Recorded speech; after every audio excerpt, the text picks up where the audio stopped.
Hello students, हम लोगों का अकाउंट्स का टॉपिक कंटिन्यू है। हम लोगों ने अब तक अकाउंट्स की डेफिनेशन डिस्कस की, उसके बाद अकाउंट्स के ऑब्जेक्टिव डिस्कस किए, उसके बाद अकाउंट्स के फंक्शंस डिस्कस किए। अब हम लोग स्टूडेंट्स अकाउंट्स के क्या क्या एडवांटेजेस और क्या क्या लिमिटेशंस हैं वो हम लोग डिस्कस करेंगे। स्टूडेंट्स, एडवांटेजेस का मतलब होता है बेनिफिट्स। अगर हम लोग एक फर्म के अंदर, मतलब एक ओनर है और वो ओनर अगर अपने अकाउंट्स बना रहा है तो उसके क्या क्या बेनिफिट्स उसको मिल सकते हैं वो हम लोग आज इस वीडियो के अंदर डिस्कस करेंगे। तो स्टूडेंट्स, अगर कोई बिजनेसमैन अपने हर एक एक्टिविटी को रिकॉर्ड करके चल रहा है डे बाय डे, तो उसको सबसे पहला बेनिफिट मिलेगा फाइनेंशियल इंफॉर्मेशन का। अगर मैं बिजनेसमैन हूँ, मैं डेली बेसिस पे अपने हर एक एक्टिविटी को, हर एक ट्रांजेक्शन को मैं रिकॉर्ड करके चल रहा हूँ। कितना परचेज हुआ, कितना सेल हुआ, कितना इनकम हुआ, कितना एक्सपेंस हुआ, हर एक चीज़ को मैं रिकॉर्ड करके चल रहा हूँ। तो उससे मुझे पहला एडवांटेज ये मिलेगा कि मुझे फाइनेंशियल इंफॉर्मेशन मिलेगी। इसका मतलब मुझे ये पता चलेगा कि पूरे ईयर के दौरान, मैंने आप लोगों को पहले वीडियो के अंदर बताया था कि हमेशा जो अकाउंट्स बनाए जाते हैं वो एक साल के लिए बनाए जाते हैं, 1 अप्रैल से लेकर 31 मार्च तक। तो उस एक साल के अंदर मेरे पास कितना पैसा आया, कितना पैसा मेरे वहां से गया, ये फाइनेंशियल इंफॉर्मेशन हमको तभी मिल सकती है जब हमारे पास अकाउंट्स प्रिपेयर्ड होते हैं। अगर हम लोग डेली बेसिस पे हर एक ट्रांजेक्शन को रिकॉर्ड करते जाते हैं तो हम लोगों को ये पता चलता है कि 31 मार्च जब हमारा ईयर खत्म हुआ तब हमारी फाइनेंशियल पोजीशन क्या है, हमारे पास कितना पैसा अवेलेबल है, हमारे पास कितना पैसा आया है और हमारे वहां से कितना पैसा गया है। ये इंफॉर्मेशन हम लोगों को अकाउंट्स प्रोवाइड करता है। Point number 2, assistance to management. कई बार ऐसा होता है कि मैनेजमेंट को सपोर्ट की जरूरत पड़ती है। मैनेजमेंट को ये पता लगाना होता है कि उनका बिजनेस कितने प्रॉफिट में चल रहा है, कि कितने लॉस में चल रहा है। तो ये जो सपोर्ट है मैनेजमेंट को, ये अकाउंट्स प्रोवाइड करता है। स्टूडेंट्स, जब अकाउंट्स को डे बाय डे बेसिस पे जब लिखा जाता है तो मैनेजमेंट कई तरीके के डिसीजन वहां से ले सकता है, जैसे कि हमारा बिजनेस कितना प्रॉफिट में चल रहा है, हमारा बिजनेस कितना लॉस में चल रहा है, क्या हमको बिजनेस को और एक्सपांड करना है, अगर बिजनेस को और एक्सपांड करना है तो कितने पैसों की ज़रूरत है, वो पैसा कहाँ से आएगा, क्या वो पैसा हमारे पास अवेलेबल है या हम लोगों को वो पैसा लोन लेना पड़ेगा। तो ये जो मैनेजमेंट के इंपॉर्टेंट डिसीजंस हैं, ये इंपॉर्टेंट डिसीजन लेने के लिए मैनेजमेंट जब भी ये डिसीजन लेना चाहता है उसके लिए अकाउंट्स उनको हेल्प करता है। अकाउंट से मैनेजमेंट को ये पता चलता है, मैं मेरे बिजनेस को मैनेज कर रहा हूँ तो मुझे पता चलेगा मेरा बिजनेस कितने प्रॉफिट में चल रहा है, मेरा बिजनेस कितने लॉस में चल रहा है। अगर लॉस में चल रहा है तो मैं उसको कैसे प्रॉफिट में कन्वर्ट करूँ, अगर प्रॉफिट में चल रहा है तो उस प्रॉफिट को कहाँ पे यूज करूँ। ये सारे डिसीजन लेने के लिए मैनेजमेंट को अकाउंट्स काम में आता है। तीसरा number benefit, replaces memory. Student, आज से 5 दिन पहले आपने सुबह उठने से लेकर रात के सोने तक क्या क्या एक्टिविटी की, क्या आपको याद होगा? नॉट पॉसिबल, किसी को भी याद नहीं होगा, आपको भी याद नहीं होगा, मुझे भी याद नहीं होगा। 5 दिन तो बहुत मुश्किल की बात है। हमको कल के लिए कोई बोलेगा कि सुबह उठने से लेकर रात तक की सारी आपकी एक्टिविटीज बताओ, शायद आप और मैं नहीं बता पाएंगे, क्योंकि हम लोग इतनी सारी चीजों को याद नहीं रख सकते। तो आप सोचो कि जब हमारे अकाउंट्स पूरे 1 साल के बनाए जाते हैं तो 1 साल की हर एक एक्टिविटी हमको कैसे याद रहेगी। तो इसीलिए उस मेमोरी को रिप्लेस करने के लिए हम क्या करते हैं, अकाउंट्स डेली बेसिस पे रिकॉर्ड करते हैं। एवरीडे बेसिस पे हम लोग हर एक ट्रांजेक्शन को रिकॉर्ड करते जाते हैं ताकि हम लोगों को याद रखने की जरूरत ना पड़े। Right from the 1 April when our year begins to 31 March, each and every day transactions are to be recorded on daily basis so that we don't have to memorize each and everything।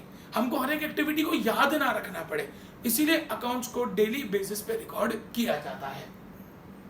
Fourth is comparative study. Students, 2018 में, 2019 में और 2020 में मेरा profit कितना था? अगर 2018 में मेरा प्रॉफिट 10 लाख का था, 2019 मेरा प्रॉफिट 8 लाख का हो गया, 2020 मेरा प्रॉफिट 7 लाख का हो गया। So it is an alarming situation. My accounts gives me an alarm that your profit is decreasing. आपका प्रॉफिट डिक्रीज हो रहा है। ये मैंने क्या किया, कंपैरिजन किया, 2018, 19, 20 इन 3 साल का कंपैरिजन किया। तो मुझे पता चलेगा कि मेरे बिजनेस का प्रॉफिट कम हो रहा है। अब मैं ये देख सकता हूँ कि मेरे बिजनेस का प्रॉफिट क्यों कम हो रहा है, मैं उसको फाइंड आउट करूंगा, उसके रीजन ढूंढूंगा कि क्यों मेरा बिजनेस का प्रॉफिट कम हो रहा है या क्यों मेरा बिजनेस का लॉस हो रहा है। एंड सेम वे अगर इसका वाइस वर्सा सिचुएशन ले लो कि पहले 2018 में 10 लाख का प्रॉफिट हुआ, 2019 में 12 लाख का प्रॉफिट हुआ, 2020 में 15 लाख का प्रॉफिट हुआ, तो हम उसको कंपेयर कर सकते हैं कि हमारा प्रॉफिट बढ़ रहा है, कैसे बढ़ रहा है, और आने वाले फ्यूचर में ये प्रॉफिट और कैसे बढ़ेगा। तो ये जो कंपैरिजंस हैं ईयर बाय ईयर के, वो कंपैरिजंस हम लोग आसानी से कर सकते हैं क्योंकि हमारे पास अकाउंट्स अच्छे से प्रिपेयर्ड हैं। Fifth is tax liabilities. Students, as a businessman we are suppose to pay two kind of taxes. हमको दो तरीके की टैक्सेस पे करनी पड़ती हैं। One is GST, goods and service tax. जो भी गुड्स हम लोगों ने परचेज या जो भी गुड्स हम लोगों ने सेल किए उसके ऊपर हमको टैक्स पे करना पड़ता है। And second one is income tax. जो मैंने प्रॉफिट अर्न किया बिजनेस में, उस प्रॉफिट के ऊपर जो मुझे टैक्स पे करना है वो मेरा इनकम टैक्स कहलाता है। Students, when accounts are systematically prepared, तो हमको ये पता चलता है कि पूरे ईयर के दौरान हमने कितने गुड्स परचेज और कितने गुड्स सेल किए, उसके बेसिस पे गवर्नमेंट हमसे जीएसटी चार्ज करती है। इसी तरीके से when accounts are prepared, government comes to know how much profit we have earned. हमने अकाउंट जब अच्छे से बनाए तो गवर्नमेंट को ये पता चलता है कि कितना प्रॉफिट हम लोगों ने अर्न किया है, और उस प्रॉफिट के बेसिस पे गवर्नमेंट हमसे इनकम टैक्स चार्ज कर सकती है। So whenever you want to pay tax to government, accounts is going to help you. Accounts आपको बहुत हेल्प करेगा क्योंकि अकाउंट से आपको पता चलेगा आपके बिजनेस की परचेज, सेल, प्रॉफिट, लॉस, उसके बेसिस पे आप अच्छे से टैक्सेस पे कर सकते हैं। एडवांटेजेस का सिक्स्थ नंबर पॉइंट है students, loan. Whenever you want to take a loan from bank, आप जब भी बैंक से लोन लेना चाहते हैं तो you are supposed to provide your accounts। आपको उनको अकाउंट्स देने पड़ेंगे। अब आप लोग सोचोगे कि हमको बैंक को क्यों अकाउंट्स देने पड़ेंगे। स्टूडेंट ये ध्यान से सुनना, मैं एक बिजनेसमैन हूँ, मुझे बिजनेस को एक्सपांड करना है या मुझे बिजनेस में पैसों की ज़रूरत है और इसी रीज़न की वजह से मैं बैंक से लोन लेना चाहता हूँ। मैं बैंक के पास गया, बैंक को बोला कि मुझे लोन की ज़रूरत है। बैंक बोलेगी कि पहले आपके अकाउंट्स दो, क्योंकि उन अकाउंट्स के बेसिस पे बैंक ये नक्की करेगी कि मैंने उनसे लोन तो ले लिया, am I able to repay their loan. मैंने उनसे लोन तो ले लिया, मुझे वापस तो करना है ना। तो मेरे अकाउंट्स को देख के बैंक की पहले जजमेंट लेगी कि that person is able to repay that loan, और उसके बाद ही वो मुझे लोन प्रोवाइड करेंगे। तो if you want to take a loan from bank, अगर आप बैंक से लोन लेना चाहते हो, देन अकाउंट्स इज नेसेसरी। आपके अकाउंट्स तैयार हैं तो ही बैंक आपको लोन देगी, अगर आपके अकाउंट्स तैयार नहीं है तो बैंक आपको लोन नहीं देगी। Point number 7, evidence in court. Students, हम लोग एक छोटा सा एग्जांपल लेंगे इस पॉइंट को समझने के लिए। सपोज करो मैंने किसी पर्सन को गुड्स बेचे, अब वो पर्सन बोल रहा है कि मैं आपको पैसा नहीं दूंगा। मैंने बोला मैं आपके ऊपर केस कर दूंगा अगर आप मुझे पैसा नहीं दोगे तो। मैंने उसके ऊपर कोर्ट में केस किया। कोर्ट सबसे पहले मुझसे क्या मांगेगी, एविडेंस, कि आपने इनको गुड्स बेचा है तो उसका एविडेंस। मैं उनको अकाउंट्स दिखाऊंगा, ये मेरे अकाउंट्स देखिए, मैंने इस पर्सन को गुड्स बेचे हुए हैं। तो students, whenever we want to make any legal formalities which is related to business, for that we need evidence, and accounts is the best evidence providing your business information to the court। आप कभी भी अगर court में case कर रहे हैं तो उस कोर्ट में केस में कोर्ट उसको तभी एक्सेप्ट करेगी जब आपके पास एविडेंस होगा, and accounts is the best evidence of business. तो स्टूडेंट्स, एडवांटेजेस का ये पॉइंट नंबर 7 है कि कभी भी अगर हम लोगों को कोर्ट में कोई केस करना है किसी पर्सन के ऊपर, या किसी पर्सन ने हम पे केस किया, सपोज करो मैंने किसी से गुड्स खरीदे और मैंने उसको पेमेंट दे दिया, अब वो पर्सन मुझे बोलता है कि आपका पैसा मेरे पास नहीं आया है, मैं उसके ऊपर केस कर सकता हूँ या वो मुझ पे केस कर सकता है। मैं अकाउंट्स की इंफॉर्मेशन कोर्ट को दूंगा, देखो मैंने इस डेट पे उसको इतना पैसा दिया हुआ है। तो when accounts are systematically recorded, जब हमारे पास हर चीज प्रॉपरली रिकॉर्डेड है, हम उसको जब चाहे जहां चाहे as an evidence, as a proof हम लोग उसको प्रेजेंट कर सकते हैं। Point number 8, sale of business. Students, आप लोगों को ये पता होगा, रिसेंटली आप लोगों ने सुना होगा, Vodafone is now converted into idea. Vodafone अब आइडिया में कन्वर्ट हो चुका है, उसका नाम अब आइडिया वोडाफोन हो चुका है। इसका मतलब वोडाफोन ने अपना पूरा का पूरा बिजनेस बेचा आइडिया को। फ्री में बेचा होगा? वोडाफोन ने ऐसे बोल दिया कि हम हमारा बिजनेस ले लो? वोडाफोन ने अपना बिजनेस आइडिया को बेचा और उनसे पैसे लिए। अब वो पैसे किस ग्राउंड पे लेंगे, कितना पैसा लेंगे, वो बताएगा अकाउंट्स। अकाउंट्स में हर एक चीज को रिकॉर्ड किया जाता है। वोडाफोन के पास कितनी प्रॉपर्टियां हैं, अब वो सारी की सारी प्रॉपर्टियां आइडिया की हो जाएंगी, तो वो कितने की प्रॉपर्टियां हैं वो अकाउंट्स में से पता चलेगा। वोडाफोन कितना प्रॉफिट कर रहा है, उस प्रॉफिट के बेसिस पे आइडिया ने उसको पैसा दिया होगा। वो प्रॉफिट कैसे पता चलेगा? वो प्रॉफिट पता चलेगा अकाउंट्स में से। तो अगर अकाउंट्स प्रिपेयर्ड है, अकाउंट्स में आपका प्रॉफिट पता चल रहा है, अकाउंट्स में आपकी प्रॉपर्टीज पता चल रही हैं, and when you want to sell your business, आप जो अपना बिजनेस बेच रहे हो, तो जो पर्सन आपके बिजनेस को खरीद रहा है वो आपके अकाउंट्स को देख के आपकी इंफॉर्मेशन ले सकता है कि आपका जो बिजनेस है वो प्रॉफिट में चल रहा है, लॉस में चल रहा है, आपके पास कितनी प्रॉपर्टी है और उन प्रॉपर्टियों के सामने आपको कितना पैसा मिलना चाहिए। ये सारी की सारी इंफॉर्मेशन जो है वो आपका अकाउंट्स दे देता है। तो अगर आपको बिजनेस को बेचना है तो बिजनेस को बेचने के लिए भी अकाउंट्स आपको हेल्प करेगा। Point number 9, assistance in insolvency. अब स्टूडेंट सबसे पहले तो इंसॉल्वेंसी होता क्या है? स्टूडेंट, मैं काफी सालों से बिजनेस कर रहा हूं, लेकिन कुछ सालों से लेके मेरे बिजनेस की परिस्थिति ठीक नहीं चल रही है। I am continuously making losses and I have decided to close my business. मैंने अपना डिसाइड किया कि भाई बिजनेस लॉस कर रहा है, मैं मेरे पैसे चुका नहीं पा रहा हूँ, तो I have decided to close the business. लेकिन स्टूडेंट्स, इसका क्लोज करने का मतलब ऐसा नहीं होता कि मैंने लॉक लगा दी और भाग गया मैं, नहीं, there is a process of it. अब होगा क्या कि अगर मुझे बिजनेस को क्लोज करना है तो I have to apply in court that I want to declare my insolvency. Insolvency का मतलब होता है कि I am unable to pay the loans और dues.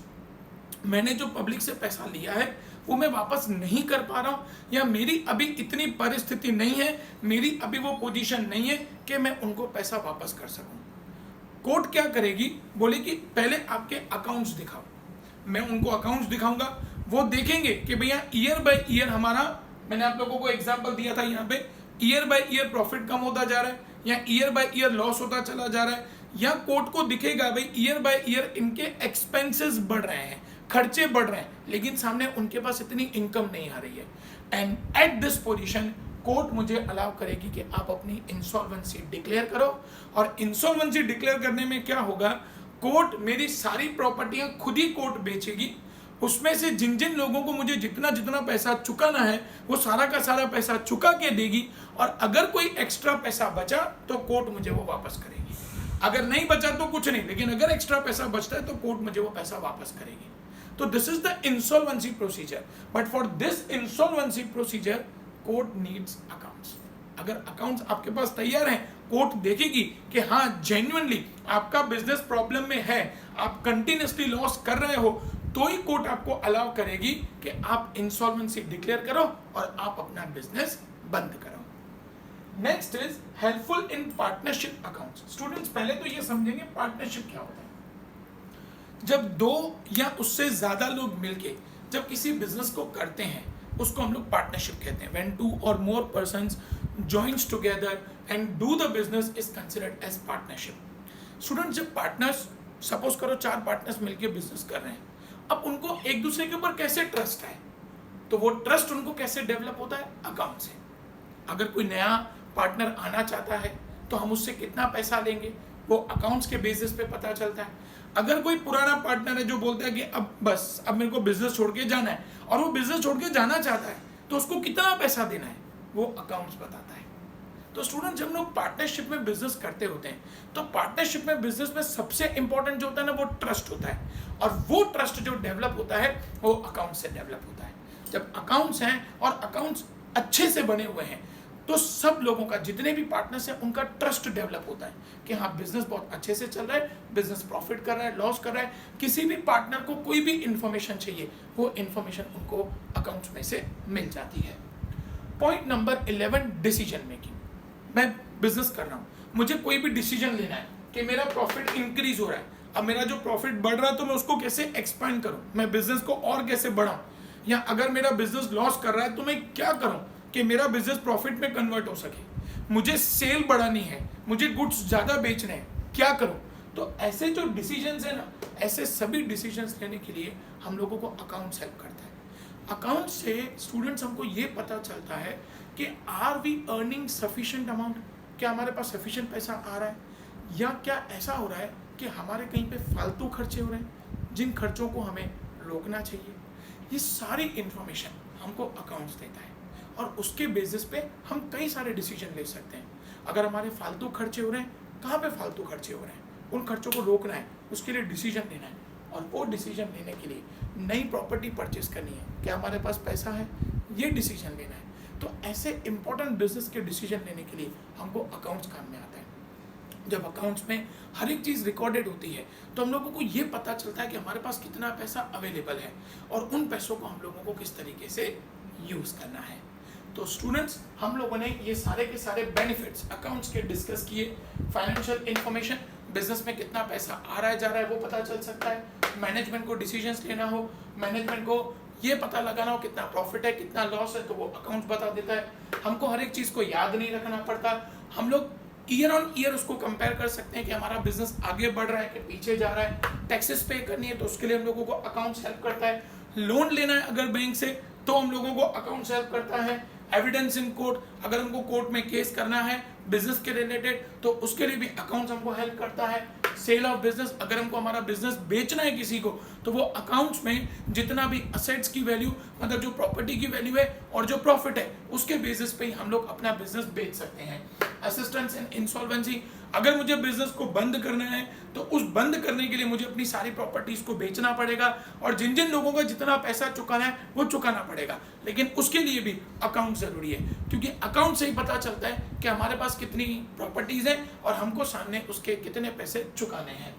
Next is helpful in partnership accounts, अगर दो या उससे ज्यादा लोग मिलकर बिजनेस कर रहे हैं तो उनको पार्टनरशिप कहते हैं। वहां पे भी हमको कई सारी इंफॉर्मेशन, जैसे कोई पार्टनर नया आ रहा है उससे कितना पैसा लेना है, कोई पार्टनर जा रहा है उसको कितना पैसा देना है, ये सभी इंफॉर्मेशन हम लोगों को अकाउंट्स में से मिल जाती हैं। अकाउंट्स में से हमको पूरे बिजनेस का एक परफेक्ट सिनेरियो पता चल जाता है। 11th, डिसीजन मेकिंग, अगर हमको कोई डिसीजन लेना है, नई प्रॉपर्टीज परचेज करनी है, वो प्रॉपर्टीज कहाँ से परचेज करेंगे, उसके लिए पैसा कहाँ से आएगा, वो हर एक चीज हमारे पास अकाउंट्स में रिकॉर्डेड होती है जिसके बेसिस पे हम लोग सारे डिसीजंस ले सकते हैं। अब स्टूडेंट्स, ये हम लोगों ने डिस्कस किए सारे के सारे एडवांटेजेस। अब हम लोग स्टूडेंट्स डिस्कस करेंगे limitation. Students, every coin have two sides, हर सिक्के के दो पहलू होते हैं। अगर कोई भी चीज है, आज टीवी है तो टीवी एडवांटेजेस भी है क्योंकि वहाँ से इंफॉर्मेशन मिलती है, लेकिन लिमिटेशन भी है, आंखें खराब होती हैं, कई बार गलत इंफॉर्मेशन भी मिल जाती है। तो स्टूडेंट्स, हमने अकाउंट्स के एडवांटेजेस देखे, but there are certain limitations, या जिसको हम लोग कहते हैं डिसएडवांटेजेस। अकाउंट्स के कुछ डिसएडवांटेजेस भी है जिसमें सबसे पहला है not fully exact. Students, accounts कई बार एजम्पशंस पे चलता है। अब एजम्पशन पे कैसे चलता है, ध्यान से सुनना। मैंने आज से 5 साल पहले एक मशीन ली थी 1 लाख रुपए की, आज मैं उसकी वैल्यू को अज्यूम करके चलूंगा कि आज उसकी वैल्यू 70,000 है। ये मैंने 5 साल पहले लिया था, 5 years बैक, और ये मैं अज्यूम कर रहा हूं कि मेरा प्रेजेंट वैल्यू उसका 70,000 है। बट क्या ये पॉसिबल है कि मैं मशीन को बेचूंगा तो मुझे 70,000 रुपए मिलेंगे? मेरा अकाउंट्स कह रहा है, मेरे अकाउंट्स में प्रॉपर्टियों में मशीन दिख रही है 70,000 रुपीज की, लेकिन मैं उसको बेचने जाऊंगा तो मुझे एग्जैक्ट उतना थोड़ी पैसा मिलेगा। तो स्टूडेंट्स, कई बार अकाउंट क्या होता है कि वो एजम्पशंस पे चलता है, मतलब हम लोग प्रिडिक्शंस करते हैं, असेट्स की वैल्यू को हम लोग प्रिडिक्ट करके चलते हैं। मेरे पास एक बंगलो पड़ा हुआ है तो मैं बंगलो को अकाउंट्स में दिखाऊंगा, भाई बंगलो मेरे पास 1 करोड़ का है, लेकिन उसको बेचने जाऊंगा तो मुझे एग्जैक्ट 1 करोड़ मिलेंगे, इसकी क्या गारंटी है? तो अकाउंट्स कई बार गलत एजम्पशंस कर लेता है, तो इसलिए कई बार अकाउंट में से जो हमको इंफॉर्मेशन एग्जैक्ट चाहिए वो एग्जैक्ट इंफॉर्मेशन हमको नहीं मिल सकती हैं। Second limitation, unrealistic information. Students, कई बार यहाँ पे जो इंफॉर्मेशन हमारे पास अवेलेबल होती हैं वो अनरियलिस्टिक होती हैं। There are two type of information, one is realistic जो है हमारे पास, अदर वन इज अनरियलिस्टिक कि जो नहीं है हमारे पास, जो प्रॉपर नहीं है, जिसको हम लोगों ने अज्यूम किया हुआ है। तो कई बार ऐसी गलत इन्फॉर्मेशन भी आ जाती हैं और उस गलत इन्फॉर्मेशन की वजह से कई बार हमारा जो अकाउंट्स बनते हैं वो अकाउंट्स प्रॉपर नहीं बनते हैं। तो स्टूडेंट्स कई बार क्या होता है कि हम लोग अकाउंट्स के अंदर एग्जैक्ट वैल्यू नहीं लिखते हैं, हम लोग एक अज्यूम कर लेते हैं हाँ ये हमारी प्रॉपर्टी है, इस प्रॉपर्टी की इतनी वैल्यू होगी। तो उसकी वजह से क्या होता है, ना अकाउंट्स एग्जैक्ट बनता है और ना हम लोगों को अगर किसी को इन्फॉर्मेशन देनी होती है तो ना हम लोग उसको इन्फॉर्मेशन प्रॉपरली प्रोवाइड कर पाते हैं। Point number 3, ignorance quality management. Students अगर आप लोगों को पहला वीडियो याद हो तो मैंने आपको बताया था कि अकाउंट्स के अंदर हम लोग सिर्फ और सिर्फ फाइनेंशियल कैरेक्टर्स रिकॉर्ड करते हैं। इसका मतलब the transactions which are related to money, उन्हीं ट्रांजेक्शंस को यहाँ पे रिकॉर्ड किया जाता है, but the transactions which are not related to money are not to be recorded in accounts, उनको हम लोग कभी अकाउंट्स में रिकॉर्ड नहीं करते हैं। सपोज आपके पास एक वर्कर काम कर रहा है, आपने उस वर्कर को निकाल दिया, उसको अकाउंट्स में कभी रिकॉर्ड नहीं किया जाएगा, भले उस वर्कर के जाने की वजह से आपको बिजनेस में नुकसान भुगतना पड़े। क्योंकि कई बार क्या होता है स्टूडेंट्स कि कोई ऐसा वर्कर होता है कि जिसका कस्टमर्स के साथ रेपो अच्छा होता है और उस वर्कर के जाने की वजह से कस्टमर्स आपसे गुड्स लेना बंद कर सकते हैं। तो इट्स अ क्वालिटेटिव, ये क्वालिटेटिव है, इसका पैसों से कोई लेना देना नहीं है। वर्कर आपका चला गया, इसका आपके बिजनेस से कोई मनी मॉनिटरी पैसों में कोई फर्क नहीं पड़ने वाला, इसीलिए आप उसको रिकॉर्ड नहीं करोगे। लेकिन उसके बिजनेस का लॉस तो हुआ, उसके जाने की वजह से हमको बिजनेस में नुकसान तो बेयर करना पड़ा। ऐसे ट्रांजेक्शन्स को, जो क्वालिटी ट्रांजेक्शन्स हैं, ऐसे ट्रांजेक्शन्स को हम लोग अकाउंट्स में कभी रिकॉर्ड नहीं करते हैं। तो अकाउंट्स इसीलिए कई बार हमको प्रॉपर इंफॉर्मेशन प्रोवाइड नहीं करता है। कोई वर्कर आया, कोई वर्कर गया और उस वर्कर के आने जाने की वजह से हमारा बिजनेस आगे बढ़ा या बिजनेस पीछे गया, तो वर्कर्स का आना और जाना, इन चीज़ों को रिकॉर्ड नहीं किया जाता है। तो इसीलिए अकाउंट सिर्फ क्या रिकॉर्ड करता है, कितना पैसा आया, कितना पैसा गया। तो ये जो क्वालिटी है, वर्कर्स की क्वालिटी है, वो यहाँ पे हम लोग अकाउंट्स में कभी दिखाते नहीं है। तो इसीलिए क्या होता है स्टूडेंट्स कि कई बार उनके आने या जाने की वजह से जो बिजनेस में पॉजिटिव या नेगेटिव इम्पैक्ट हुआ, वो पॉजिटिव या नेगेटिव इम्पैक्ट हम लोग अकाउंट्स में प्रेजेंट नहीं कर पाते हैं। Point number 4, ignorance price level changes. मैंने आपको स्टूडेंट यहाँ पे बताया कि 5 साल पहले मैंने मशीन ली थी ₹1,00,000 की और आज उसकी वैल्यू है 70,000 की, लेकिन जरूरी थोड़ी कि उसकी वैल्यू 70,000 है। अच्छा, कई बार ऐसा होता है ना स्टूडेंट्स कि मान लो कि मैंने बंगलो लिया था आज से 5 साल पहले, 5 years बैक मैंने एक बंगलो लिया था 70 लाख रुपीस का। अब मैं अकाउंट्स में क्या करूंगा, उसको 70 लाख ही दिखाऊंगा, लेकिन आज 5 साल के बाद प्रेजेंट में उसकी वैल्यू हो गई है सपोज 1.5 करोड़ रुपया। मैं अकाउंट्स में 1.5 करोड़ रुपया नहीं दिखाऊंगा, मैं अकाउंट में 70 लाख रुपीस ही दिखाऊंगा। मतलब अगर प्राइसेस बढ़ रही है ना तो कोई भी बिजनेसमैन नहीं दिखाएगा। अब वो बिजनेसमैन क्यों नहीं दिखाएगा, मैं आपको उसका लॉजिक बताता हूँ स्टूडेंट। 70 लाख की वैल्यू हो गई है 1.5 करोड़ रुपया, अब इसका मतलब मेरा प्रॉफिट है तो सरकार मेरे से टैक्स मांगेगी। तो इसलिए मैं क्या करूंगा, जानबूझ के 70 लाख की 70 लाख की वैल्यू शो करूंगा। तो स्टूडेंट्स ये जो पैटर्न है, ये पैटर्न गलत है। कई बार इग्नोरेंस प्राइस लेवल चेंजेस, मतलब जो प्राइसेस में चेंजेस आती हैं, वो प्राइसेस के चेंजेस हम लोग कई बार इग्नोर कर देते हैं और इसीलिए अकाउंट्स हमको जो प्रॉपर इंफॉर्मेशन प्रोवाइड करना चाहिए, वो अकाउंट्स हमको प्रॉपर इंफॉर्मेशन प्रोवाइड नहीं करता है। Point number 5, window dressing. Students window dressing क्या होता है? विंडो ड्रेसिंग को हम लोग सिंपल टर्म्स में मैन्युपुलेशन भी कह सकते हैं। स्टूडेंट्स ये एक अकाउंट्स का बहुत खराब लिमिटेशन है या बहुत खराब डिसएडवांटेज है। कई बार बिजनेसमैन स्टूडेंट्स क्या करते हैं कि अपने प्रॉफिट को छुपाते हैं, वो जानबूझ के सही इंफॉर्मेशन अपने अकाउंट्स में नहीं लिखते हैं, क्योंकि उन्हें ऐसा लगता है कि अगर हम लोगों ने प्रॉफिट दिखाया तो हमको क्या पे करना पड़ेगा, टैक्स पे करना पड़ेगा। इसीलिए वो लोग जानबूझ के कई बार क्या करते हैं, इंफॉर्मेशन सही नहीं लिखते हैं। पैसा आया होगा लेकिन उसको अकाउंट्स में दिखाते नहीं हैं, खर्चे ज़्यादा दिखा देते हैं जानबूझ के, एक्सपेंसेस ज़्यादा दिखा देते हैं इनकम के कंपैरिजन में। एक्चुअल इनकम हुई होगी 20 लाख की, लेकिन दिखाएंगे 15 लाख, ताकि हम लोगों को टैक्स कम पे करना पड़े। तो स्टूडेंट्स ये अकाउंट्स का बहुत बड़ा डिसएडवांटेज है, जिसकी वजह से गवर्नमेंट को कई बार नुकसान होता है। गवर्नमेंट को जो टैक्सेस एक्चुअली मिलनी चाहिए वो एक्चुअल टैक्सेस नहीं मिल पाती हैं। स्टूडेंट्स एक ग्लैंस ले लेंगे सारी लिमिटेशन का, नॉट फुल्ली एग्जैक्ट। हम लोगों को जो अकाउंट्स है वो कभी भी एग्जैक्ट इन्फॉर्मेशन प्रोवाइड नहीं करता है। हम लोग कई बार उसके अंदर जो वैल्यूज है वो अज्यूम करके चलते हैं, तो अज्यूम वैल्यूज की वजह से हम लोगों को जो अकाउंट्स एग्जैक्ट आना चाहिए वो एग्जैक्ट नहीं आता, और जो हमको एग्जैक्ट इन्फॉर्मेशन मिलनी चाहिए कि हमारे बिजनेस का एग्जैक्ट कितना प्रॉफिट है, एग्जैक्ट कितना लॉस है, एग्जैक्ट कितनी प्रॉपर्टीज हैं, वो हमको कभी पता नहीं चल सकता है। Point number 3, ignorance quality management. मैंने आपको बताया कि यहाँ पे वर्कर का आना या वर्कर का जाना यहाँ पे कभी रिकॉर्ड नहीं किया जाएगा, भले उसके आने या जाने की वजह से बिजनेस पे कोई पॉजिटिव या नेगेटिव इंपैक्ट हुआ, उसको यहाँ पे रिकॉर्ड नहीं किया जाएगा। Ignorance price level changes. अगर प्राइसेस बढ़ रही हैं, जो हमारे पास प्रॉपर्टियां पड़ी हैं, उन प्रॉपर्टी की वैल्यू बढ़ रही है, हम उसको कभी भी अकाउंट्स में शो नहीं करेंगे, क्योंकि हमें पता है कि अगर हम लोग उसको अकाउंट्स में शो करेंगे तो हमको सरकार को टैक्स ज्यादा पे करना पड़ेगा।